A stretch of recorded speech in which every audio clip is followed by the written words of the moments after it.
The show cuts back to Andersen looking on, still refusing to help until Ridley points out a loophole. Let me get this straight. Your policy is never to use magic to interfere in human affairs, right? But Marina's not really human. Or am I wrong? So that rule doesn't really apply to her, does it? You'd make a magnificent attorney, Ridley.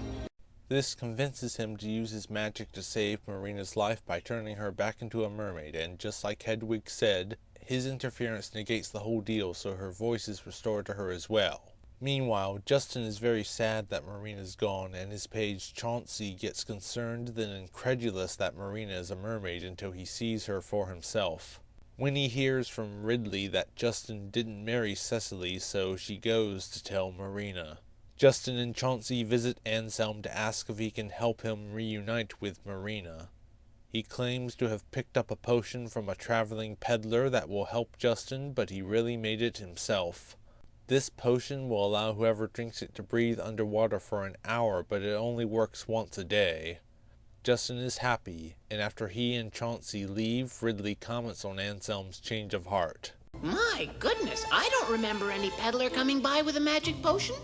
Did anybody ask you? Well, your policy does seem a bit flexible when it comes to Justin. I base every case on its merits. Believe me, I understand. As you've already pointed out, if nobody ever broke the rules, well... There'd be no point in having any.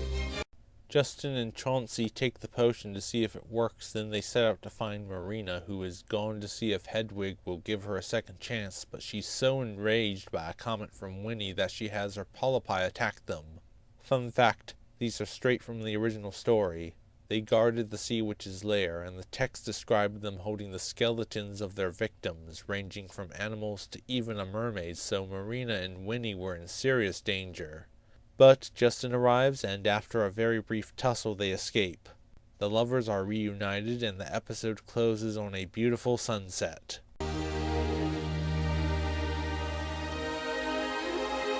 Marina, I'll find a way for us to be together forever. I promise you this. Yes, Justin. Hey, I'm really getting better at swimming. Why don't you come in? Ooh, ah! You come along with me, young man. They want privacy.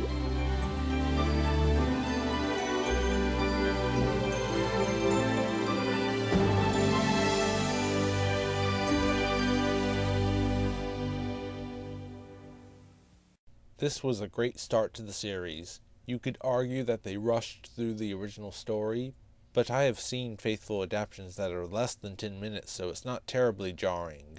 Despite that, this episode establishes almost all of the main characters very well. I think it was very clever to use the original tale's downer ending as a commercial break parallel. I was definitely on the edge of my seat the first time I saw this. Can you imagine if they expanded the story into 2 episodes, so that was the ending of part 1? That would have been one of the greatest Saturday morning cliffhangers ever, but that also would have probably been a sleepless night for some kids. My nerves are shot. Looking back, it's scary that for a while this was the closest I ever came to the original story, and it's part of what made me hate it so much. After the prince married the princess he thought rescued him, I was like, the Little Mermaid's going to be okay, isn't she? That wizard guy is going to appear and save her, right? I'm not in the book. Oh, poop. If you ever get depressed by another version with a sad ending, this is the perfect pick-me-up.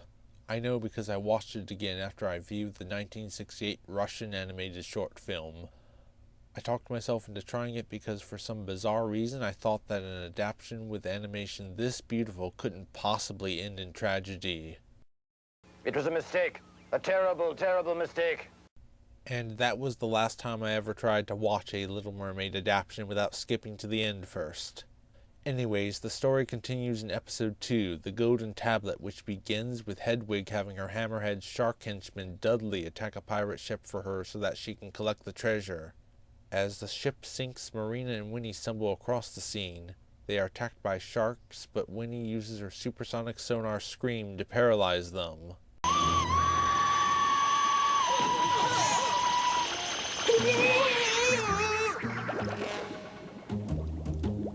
While most of the pirates escape, One would have drowned if not for Marina saving him. Hedwig's crabs bring her a tablet of gold from the wrecked ship just as Dudley comes back to report his painful defeat. Hedwig hits the poor shark while he's down, breaking the golden tablet.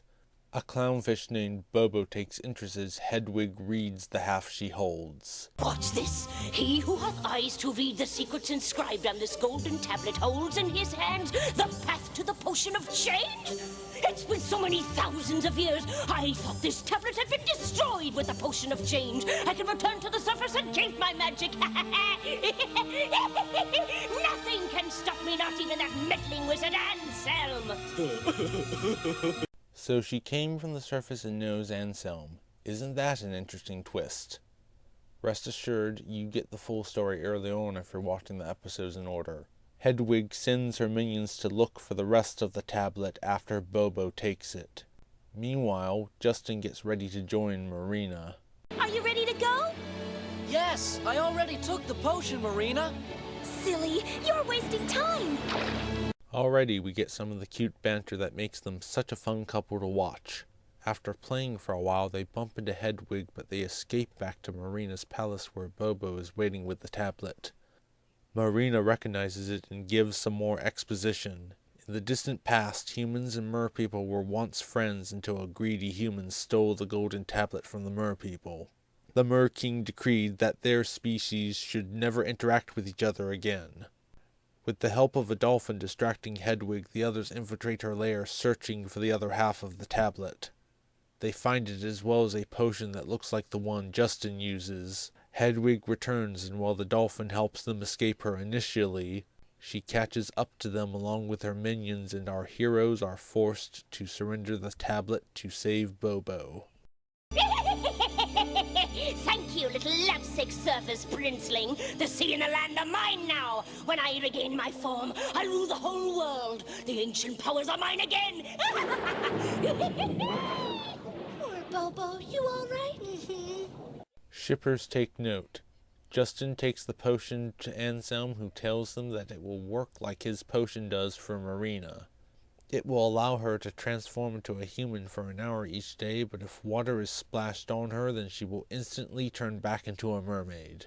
Despite these limitations, the couple is very happy to have the extra time, and after Marina changes, they walk off together.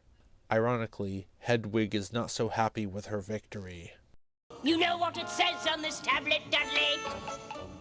It says this potion of change will only work on a true-blooded mer person. So can you change me into a whale now? No! If the potion doesn't work on me, it can't work on you, you moronic fish! And this sets up the rest of the show. Marina and Justin go off on adventures, sometimes trying to get the golden tablet from Hedwig, who hopes to capture Justin so that she can trade him for the amulet of power from Anselm.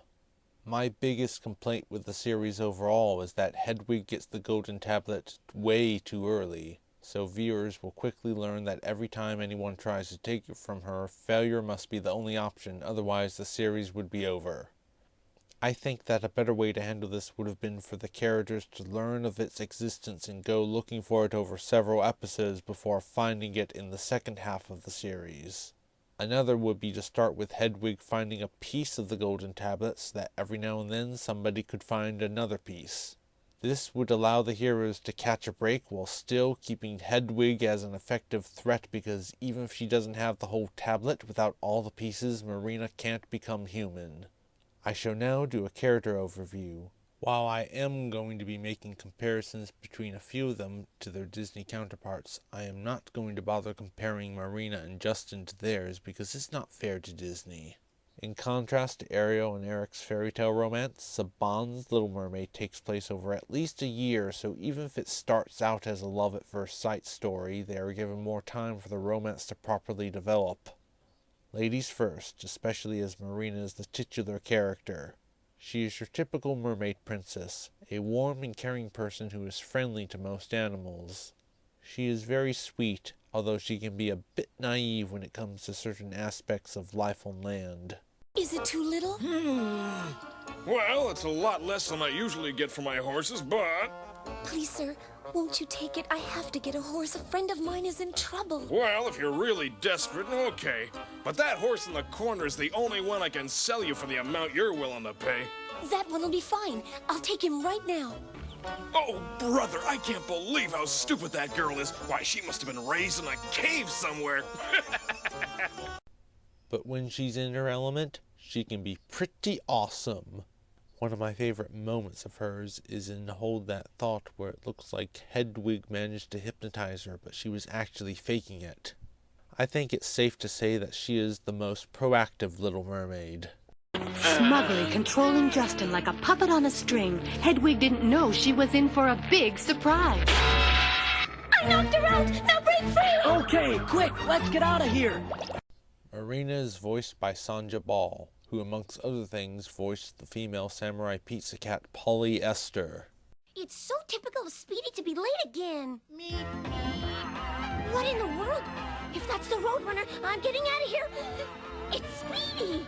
Put your brakes on! My brakes are on, but nothing's happening! That explains everything! Interestingly, the potion of change can give Marina different clothes depending on what she wants. Aside from her usual 2 dresses, she has used it to generate a costume for a masquerade ball and even disguised herself as a man once. It's hard for me to say how she compares to Andersen's version of the character. The cast of characters in the original story are all basically blank slates for the readers to project their own characterizations onto. I wouldn't call the original Little Mermaid bland, but when it comes to making an honest comparison, her dying really muddies the waters for me. Suffice to say, Saban's version is not what Andersen would have wanted, but personally, she is my favorite version of the Little Mermaid. Oh, your flower, all of a sudden it wilted. Odd, yours did too. Well, it doesn't matter. Our love is too strong for us to need reminders of how much we mean to each other. Prince Justin is my favorite character. He is a noble and kind prince who is worthy of Marina's love. He can be a bit brash and headstrong at times, though. Just like his great-grandfather. However, he is very loyal to his friends, and if you mess with any of them, you will have to answer to him. Speak quickly if you place any value on your worthless lives. Where's the mermaid? Tell me now, or my sword will speak louder than my words. The boy wants a fight! It will be my pleasure.